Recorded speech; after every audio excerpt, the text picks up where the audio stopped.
For as long as we've looked at the sky, we've wondered, why are we here? And why is our closest planetary neighbor, Mars, a barren, frozen desert?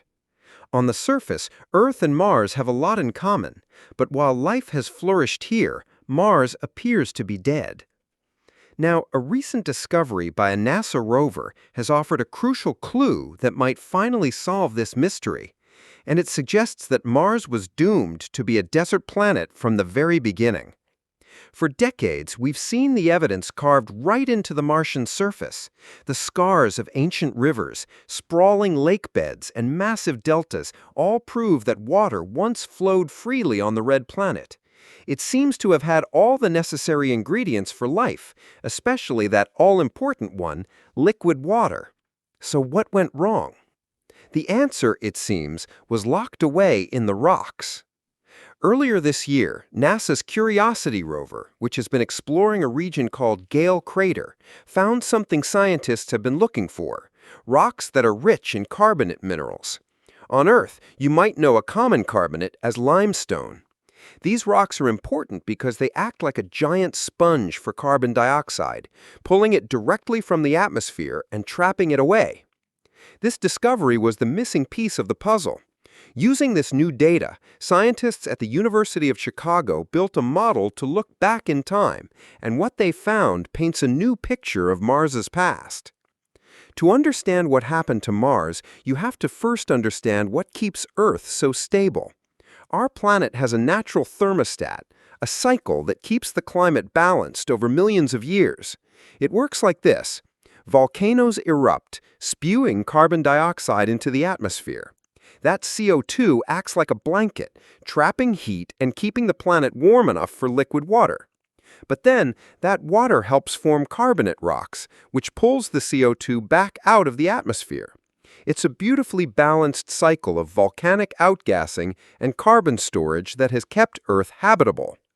Mars, it turns out, had a broken thermostat. The new research shows that Mars also had this process.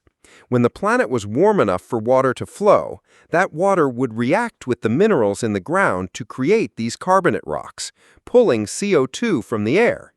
This, in turn, would make the atmosphere thinner and the planet colder, causing the water to disappear. But here's the fatal flaw.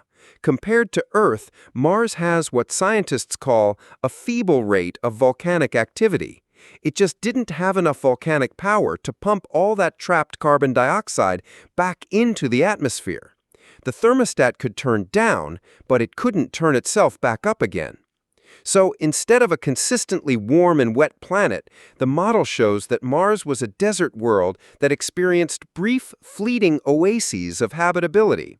There might have been sporadic periods where water flowed, perhaps from melting ice and snow. But these wet times were followed by immensely long periods of barren desert. We're talking up to 100 million years of drought between oases. That's a long, long time for any form of life to try and hang on. This new understanding explains the patchy evidence we see on the surface and why the planet seems to have flickered between wet and dry. It wasn't a gradual decline. It was a cycle of brief blips of water in an overwhelmingly vast desert of time. Of course, this is a model based on the carbonate discovery at one location. To really prove it, we need to get our hands on some Martian rocks.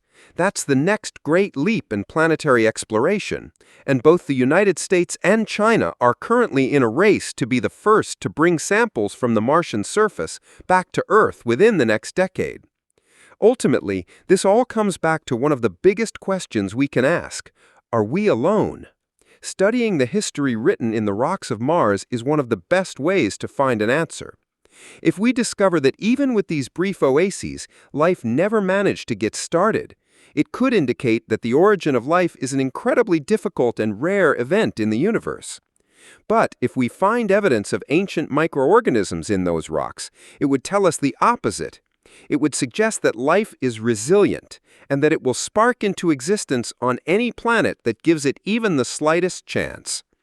What do you think?